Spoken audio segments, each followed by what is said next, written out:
I'm the bike doctor. Been working on bikes in Summit County for about 23 years. Been doing bicycles for about 38 years. Today we want to look at things to get prepared for the spring riding season, things you might have neglected at the end of last year. Basically, the first things you want to do is check air pressure in your tires, obviously, just to make sure. If you're not going to do anything else but ride your bike and anything else, any work on your bike, you want to check your air pressure, because I guarantee you don't have any air left in the tires on your bike. You want to look at your chain, you want to look at your derailleurs, and if everything seems to be in a dry state, then you would want to re-lubricate everything so that you are in some kind of working order. If you're lubricating your bicycle, you really want to only lubricate with any good lubricant's good. Tri-Flow's good. Finish Line is good stuff to use. White Lightning, Epic Lube is good, or just the regular, or Race Day, or regular plain White Lightning in the white bottle. And the White Lightnings are more of chain lubes, and then the Tri-Flows are more of pivot point lubes. And those you only want to get lubricant into the pivots on the bicycle, only where you have metal on metal. You never want to apply any of those liquid lubricants where you have grease on the bikes, which would be in your bearings, and those would be in your hubs, your headset, your bottom bracket shell. So look for places where you have metal on the derailleurs, on the parallelogram, on the jockey wheels, top and bottom, where the rear cage hits the derailleur. You want to lube all these points, on all the moving points on the front derailleur too, where you have metal on metal.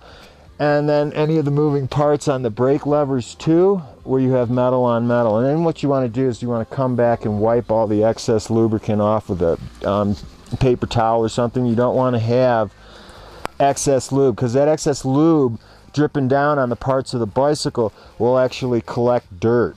And the more excess dirt will add to excess wear. It just wears everything out twice as fast. What you want to do is take your bike and you want to stick it in the lowest gears, so that it's actually the highest gears, so that the chain is as far away from the bicycle as possible, and you have a long section of chain in front of you at the bottom. We're always going to lubricate at the bottom. We're going to take the terry cloth towel and we're going to cradle it underneath the chain as we come across with the lube. What we're looking to do is just put a drop on each one of the little pivot rollers in there. And then you're going to take your terry cloth towel and you're going to rub that section off, because all you want to have is the lubricant that penetrates the rollers into the working parts of the chain. You don't need it on the outside of the chain, you don't need it on the inside of the chain. Lube and wipe.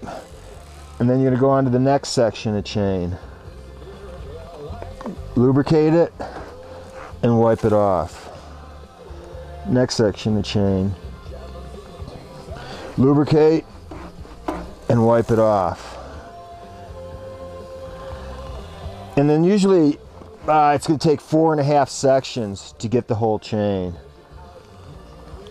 Another thing you might want to check is the wear on your brake pads. On disc brakes, you need to check the individual pads, and a good rule of thumb is to look through the back of the pad.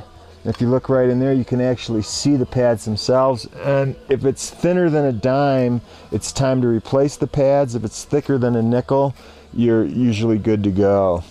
Then what you might want to do is also come back and check out your wheels to make sure your wheels are somewhat true. Your tires aren't rubbing anywhere on the frame. You want to check your quick release skewers to make sure your quick release skewers are still done up tight, front and rear. A really good way to just a general check of your bike is to take your bike out of the stand and hold it up off the ground a couple inches and drop it. It should have a nice solid sound to it.